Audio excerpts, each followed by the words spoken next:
आज इंसान जो है जाग रहा है, वो सिर्फ मुसलमानों के लिए नहीं लड़ रहे बल्कि दलित और सारी इंसानियत के लिए आवाज उठा रहे हैं। आज मुसलमान दलित जाग रहा है, ये चीज से ये परेशान होकर ये कदम उठाए हैं। यूपी की पुलिस से कह रहे हैं कि पूरे भारत के अंदर जो है रोड पर निकल कर आकर प्रोटेस्ट करेंगे कि इनका इंसाफ हमें जरूर चाहिए। और वहां से दिल्ली आने के लिए जब हम इस पिलखुवा के पास जो टोल गेट है वहां पर हम पहुंचे, हमारे साथ 4 गाड़ियां थी। हमारी गाड़ी के सामने हाजी साहब की टाटा सफारी थी जो पीछे आपके, और हमारी गाड़ी के पीछे और 2 फॉर्च्यूनर थे। तो जैसा हम टोल गेट के करीब गाड़ी स्लो हो जाती है, बैरिकेड होता है, तो एक बड़ी धाम से आवाज आई। तो हम बोले क्या हुआ, फिर दूसरी आवाज आई। तो हमारे साथ जो गाड़ी में हमारे दोस्त गाड़ी चला रहे थे यामीन खान, बोले भाई हमला हो रहा, हमला हो रहा। तो हमारी गाड़ी से उन्होंने बड़ी क्विक थिंकिंग से इस गाड़ी को पुश किया, ये सफारी को, और वहां से निकले। फिर और एक आवाज आई, जब निकल रहे तो एक और आवाज आई। तो मेरे ख्याल से 3 से 4 राउंड की फायरिंग हुई। हमारी गाड़ी के लेफ्ट साइड के ऊपर 2 होल्स के निशान है, एक गोली शायद, और एक निशान है लेफ्ट साइड मडगार्ड के ऊपर। हम जब गाड़ी से आगे बढ़े तो हमारा, क्योंकि हमारी गाड़ी से गाड़ी को हमने पुश किया, मारा, राइट साइड का टायर पंक्चर हो गया। फिर वहाँ एक फ्लाईओवर है, वहाँ पर गाड़ी रोककर हम इस गाड़ी में बैठ गए और दिल्ली को आगे, क्योंकि हमको लगा कि रेकी कर रहे थे, फॉलो कर रहे थे हमको। हमारे जब ये हमला हो रहा था, हमारे पीछे जो फॉर्च्यूनर थी जिसमें हमारे एक्स मेयर माजिद थे, उसके ड्राइवर ने एक शूटर पर गाड़ी चलाई, चढ़ा दी एक पर। जो रेड हुडी पहना था, 2 लोग थे, रेड हुडी पहना था, एक व्हाइट जैकेट। तो जो रेड हुडी पहना हुआ था उसके ऊपर गाड़ी चलाई, उसके पैर पर चलाई, वो गिरा। तो जो व्हाइट जैकेट पहना था वो उल्टा उन 2 फॉर्च्यूनर पे गोली चलाया। तो अब हमारी थोड़ी देर पहले एडिशनल एसपी वहां से जो है जिम्मेदार, उनसे बात की। उन्होंने कहा कि हाँ सर, आर्म्स जो इस्तेमाल है वो भी मिला, हथियार भी मिला, और एक शूटर पकड़ा भी गया। तो हमारी इलेक्शन कमीशन ऑफ इंडिया से ये गुजारिश है कि इसकी इंडिपेंडेंट जांच करवाई जाए, और ये कौन है लोग, किसका दिमाग है इसके पीछे, और आखिर क्यों ये हमला हुआ, किसने ये कॉन्स्पिरेसी की, ये जानना बेहद जरूरी है। आज मजलिस इत्तेहादुल मुस्लिमीन के सदर जनाब असदुद्दीन ओवैसी पर जो है जानलेवा हमला हुआ है, इस बारे में आपका क्या कहना है? बिस्मिल्लाहिर्रहमानिर्रहीम, अस्सलामु अलैकुम वरहमतुल्लाहि वबरकातुहू। फानूस बनकर जिसकी हिफाजत हवा करे, वो शम्मा क्या बुझे जिसकी हिफाजत खुदा करे। मैं ऑल इंडिया मजलिस इत्तेहादुल मुस्लिमीन की जानिब से बेंगलुरु के सारे भाइयों को और मेरी प्यारी माँ बहनें और पर्दानशीन ख़वातीन को ये इत्तला बड़ी ही अफसोस के साथ देता हूँ कि आली जनाब बैरिस्टर असदुद्दीन ओवैसी साहब को किसी दरिंदों ने आज मीरठ से दिल्ली सफ़र करते वक्त इन पर जो है हमला किया गया है। ये एक बहुत ही अफसोसनाक खबर है। आली जनाब बैरिस्टर असदुद्दीन ओवैसी साहब ऐसे कुत्तों से, ऐसे दरिंदों से डरने वाले नहीं हैं। हम एक बात कहते हैं, ऐसे 1000 आए 1000 गए, लेकिन कोई बाकी नहीं रहा। आली जनाब बैरिस्टर असदुद्दीन ओवैसी साहब ने कसम उठाई है कि अपनी जान को अल्लाह के हवाले करके जन्नत के एवज में उन्होंने अपनी जान को पहले ही दे चुके हैं। क्या जान लोगे उनकी, पहले ही वो जान अल्लाह के हवाले कर दिए हैं। और ये भी बात याद रखो, एक असदुद्दीन नहीं, पूरे भारत के अंदर जो है ऐसे हजारों करोड़ों के असदुद्दीन ओवैसी आज जो है खड़ा हो गए हैं। अल्हम्दुलिल्लाह, आली जनाब बैरिस्टर असदुद्दीन ओवैसी साहब की ये मेहनत जो है जाया होने नहीं देंगे इंशाअल्लाह।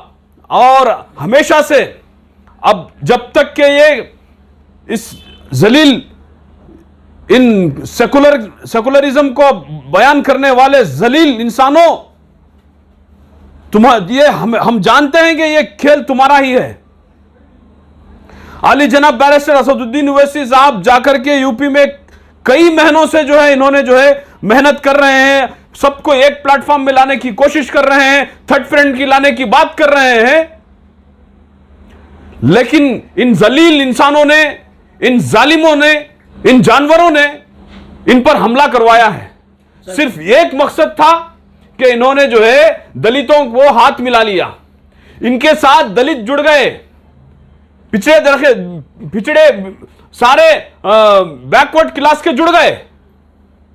क्या ओवैसी साहब अब इलेक्शन लड़ेंगे या वापस हैदराबाद के लिए रवाना हो जाएंगे? जरूर इलेक्शन लड़ेंगे। अल्हम्दुलिल्लाह, अल्लाह के फजलो करम से अल्लाह ने उनकी जान की, माल की, इज्जत की, सब चीज की अल्लाह ने उनको महफूज कर लिया। ये हमारे लिए, अवामुन नास के लिए, पूरे भारत के इंसानों के लिए ये जो बहुत ही बड़ी खुशखबरी है कि अल्लाह ताला ने सलामती के साथ जो है इनको जो है वापस जो है भेजा है। ये असल मकसद इनका ये है, जिस तरीके से इनको नजर आ रहा है कि ये जो है नाकाम होते हुए नजर आ रहे हैं। आली जनाब बैरिस्टर असदुद्दीन ओवैसी साहब जो हैं पूरे भारत के लिए एक लीडरशिप को खड़ा करने की कोशिश कर रहे हैं।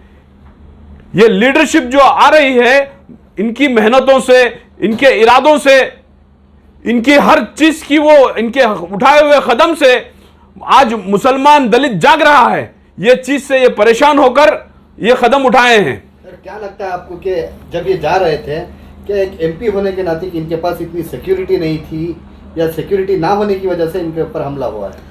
देखिए, मैं आपको पहले भी कहा, सबसे पहले तो हम अल्लाह पर भरोसा रखते हैं।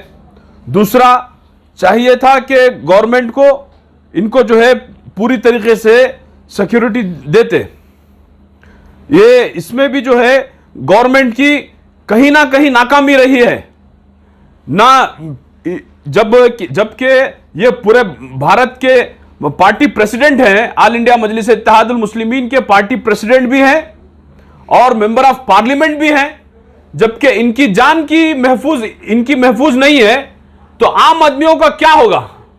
ये क्या है सिक्योरिटी? बाकी आदमियों को क्या सिक्योरिटी देंगे?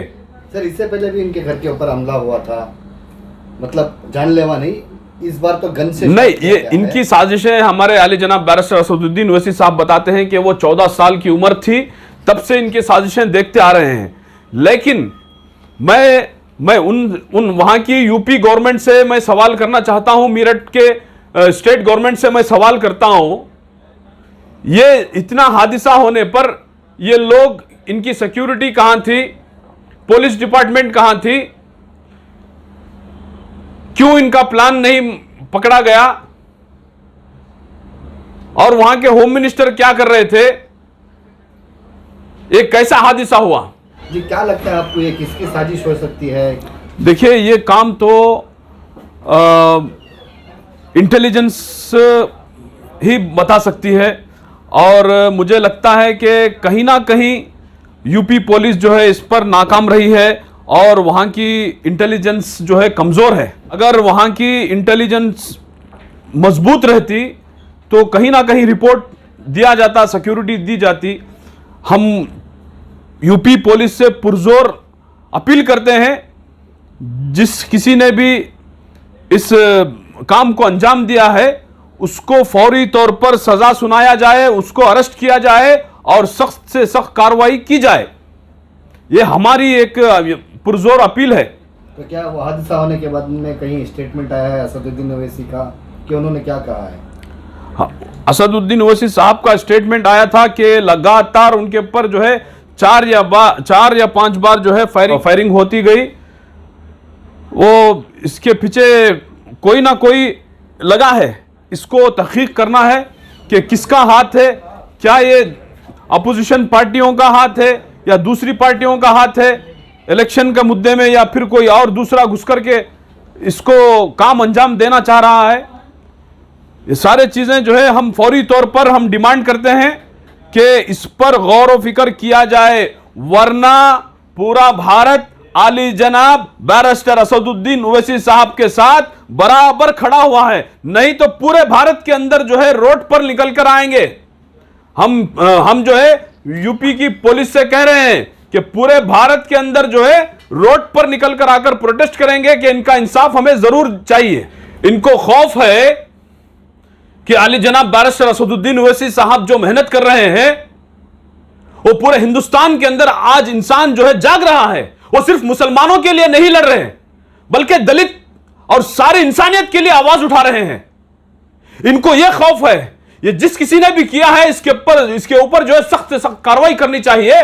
जैसे कि अवाम देख रही है कि जैसे हर जगह पे कहीं जुल्म होता है तो पहले ऑल इंडिया मजलिस इत्तेहादुल मुस्लिमीन से आवाज पहुंचती है।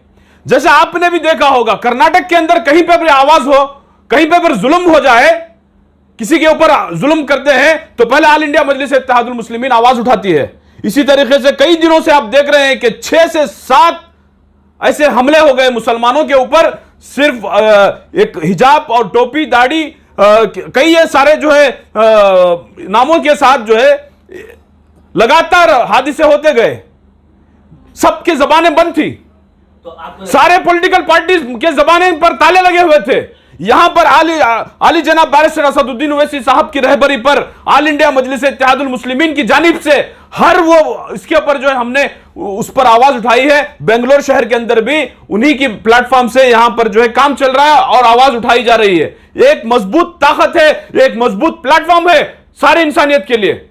अल्हम्दुलिल्लाह हम अल्लाह से दुआ भी करते हैं कि अल्लाह ताला जो है इनकी उम्र में बरकत अता फरमाए, अल्लाह ताला इनको सेहत की दौलत से माला माल करे और पूरे भारत के लिए जैसे रहबरी फरमा रहे हैं अल्लाह ताला ऐसे ही हमारे ऊपर जो है इनको रहबरी के लिए कायम व दायम फरमाए।